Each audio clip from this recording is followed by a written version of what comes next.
berubah, ada satu hal yang pasti. Yang gak mau berubah, pasti akan hilang. Nokia pernah jadi raja.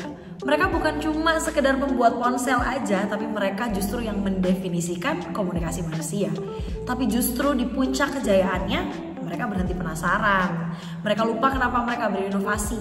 Dan hari ini kita nggak cuma mau ngomongin tentang kejatuhan sebuah merek, tapi tentang bagaimana kesombongan inovasi bisa membunuh rasa ingin tahu. Dan itu bahaya banget. Karena dalam dunia disrupsi, yang kalah bukan yang bodoh, tapi yang merasa dirinya nggak bisa kalah.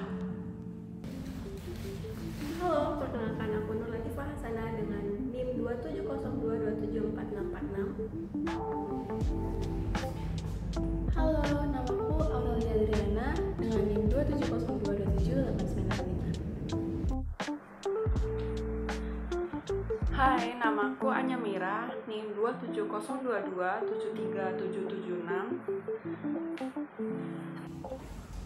Aku Grace Marcelin Valo dari kelompok 3, dan ini adalah kisah tentang Nokia, sang inovator yang lupa kenapa mereka berinovasi. Inovasi disrupsi bukan tentang teknologi yang lebih canggih, tapi tentang perubahan nilai, bagaimana manusia memberi makna baru pada teknologi itu sendiri. Menurut Clayton Christensen, disrupsi terjadi ketika pemain baru menciptakan cara baru dalam memberikan nilai yang awalnya tidak dianggap penting oleh pemain lama, dan itulah yang terjadi pada Nokia. Mereka lupa bahwa inovasi bukan sekadar membuat produk lebih baik, tapi bagaimana memahami mengapa orang tersebut menggunakannya. Mari kita mundur ke tahun 2000-an. Saat itu Nokia adalah raja. Mereka adalah simbol keandalan. Connecting people bukan hanya slogan tapi realitas. Mereka menguasai 40% pasar global, produknya tangguh, harganya efisien, kualitasnya tak tertandingi. Tapi justru di puncak kejayaan itulah jebakan dimulai. Nokia berhenti penasaran dengan masa depan. Mereka berhenti bertanya, apa arti komunikasi bagi manusia di era baru. Fokus mereka terlalu kuat pada efisiensi teknis. Pada hardware yang kuat, mereka lupa bahwa nilai komunikasi sedang bergeser dari sekedar berbicara menjadi mengalami dan terhubung secara digital. Semuanya berjalan dengan baik hingga dunia benar-benar berbelok arah. Tahun 2007, momen yang mengubah segalanya. Apple memperkenalkan iPhone, ponsel layar sentuh yang menawarkan pengalaman digital yang sama sekali baru. Setahun kemudian, Google meluncurkan Android, sistem operasi terbuka yang merombak total industri. Ketika iPhone dirilis, dunia tidak hanya melihat ponsel baru, dunia melihat pengalaman baru. Interaksi berubah menjadi sentuhan. Sebuah ekosistem, aplikasi, dan gaya hidup digital lahir. Tapi, apa respon Nokia? Mereka menganggapnya hanya tren sesaat. Mereka melihatnya sebagai ancaman kecil, bukan revolusi. Mereka menolak beralih ke sistem terbuka. Mereka menunda inovasi software. Mereka terlalu percaya diri pada Symbian. Inilah poin kuncinya. Nokia bukan kalah karena teknologinya buruk. Nokia kalah karena keangkuhan. Mereka lupa bahwa inovasi bukan tentang menjadi paling pintar, tapi paling relevan. Inilah yang disebut The Innovator's Dilemma.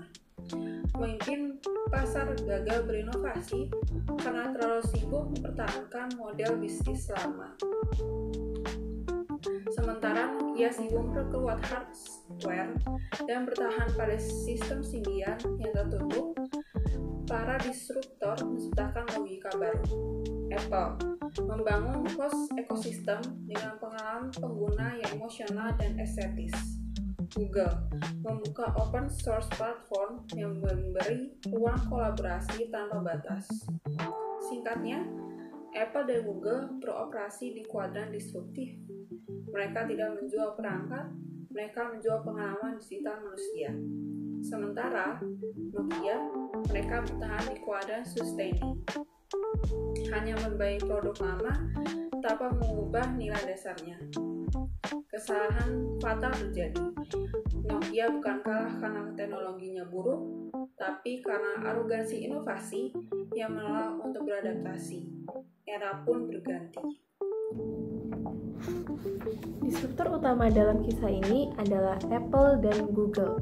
Mereka tidak hanya menjual ponsel, tapi membangun ekosistem digital yang terhubung antara aplikasi, pengguna, dan layanan. Berdasarkan teori Christensen, disrupsi ini berhasil karena 3 hal utama. Yang pertama, enabling teknologi. Teknologi layar sentuh dan OS modern yang membuat interaksi lebih alami. Yang kedua, inovatif bisnis model. Model berbasis platform digital dan aplikasi, bukan sekadar perangkat keras. Dan yang ketiga, coherent value network, jaringan nilai yang kuat antara pengguna, developer, dan layanan cloud. Apple dan Google beroperasi dalam kuadran disruptif, yaitu different DNA. Mereka tidak menjual perangkat, mereka menjual pengalaman digital manusia. Sedangkan Nokia tetap bertahan di sustaining, yaitu same DNA, memperbaiki produk lama tanpa mengubah nilai dasarnya. Nokia bukan gagal karena bodoh. Mereka gagal karena lupa kenapa mereka berinovasi. Mereka lupa bahwa setiap inovasi lahir dari penasaran dan empati terhadap perubahan kebutuhan manusia. Kisah Nokia adalah peringatan bagi setiap organisasi bahwa teknologi bukanlah satu-satunya kunci untuk bertahan, tapi kemampuan untuk membaca perubahan perilaku manusia. Sementara, Apple dan Google berinovasi dengan pertanyaan bagaimana teknologi bisa membuat hidup lebih mudah dan bermakna, sedangkan Nokia hanya bertanya bagaimana membuat ponsel yang lebih kuat. Nah, Apple dan Google berhasil karena mereka berempati terhadap pengguna, mengubah cara orang berkomunikasi, bekerja, dan hidup. Sementara Nokia terjebak dalam keyakinan bahwa kualitas produk cukup untuk memenangkan masa depan. Itulah perbedaan antara menciptakan produk dan menciptakan pengalaman di dunia yang serba cepat ini. Maka, intinya dari disrupsi ini adalah yang bertahan bukan yang terkuat, tetapi yang paling cepat beradaptasi. Dari kisah Nokia kita bisa belajar bahwa kesuksesan bisa jadi racun kalau misalnya buat kita berhenti berevolusi. Dunia terus berubah, teknologi juga terus berganti. Tapi yang menentukan siapa yang bertahan bukanlah siapa yang paling pintar, melainkan siapa yang paling berani mendengarkan perubahan. Nokia adalah cerminan dari semua organisasi atau perusahaan yang lupa bertanya, apa arti inovasi bagi manusia hari ini? Mereka terlalu sibuk menjaga kejayaan sampai lupa bahwa inovasi sejati lahir dari rasa ingin tahu dan empati terhadap kebutuhan manusia. Seperti kata CEO Nokia saat menjual perusahaannya ke Microsoft, "We didn't do anything wrong, but somehow we lost." Itu bukan cuma atau sekedar kalimat perpisahan aja, tapi itu adalah tragedi dari setiap inovator yang berhenti mendengarkan dunia. Maka dari itu jangan pernah berhenti penasaran, jangan pernah berhenti memahami manusia, karena perusahaan yang kehilangan rasa ingin taunya udah kalah, bahkan sebelum kompetisi dimulai. Kami dari kelompok 3, mata kuliah Disruptive Strategy and Innovation Universitas Bina Nusantara Malang mengingatkan bahwa inovasi bukan sekedar tentang teknologi, tapi tentang keberanian untuk berubah dan ketulusan untuk memahami manusia. Karena pada akhirnya, perusahaan yang berhenti penasaran, lupa mengapa mereka berinovasi dan gagal memahami nilai emosional pelanggan tidak akan dikalahkan oleh pesaing, tapi pasar yang sudah bergerak lebih cepat.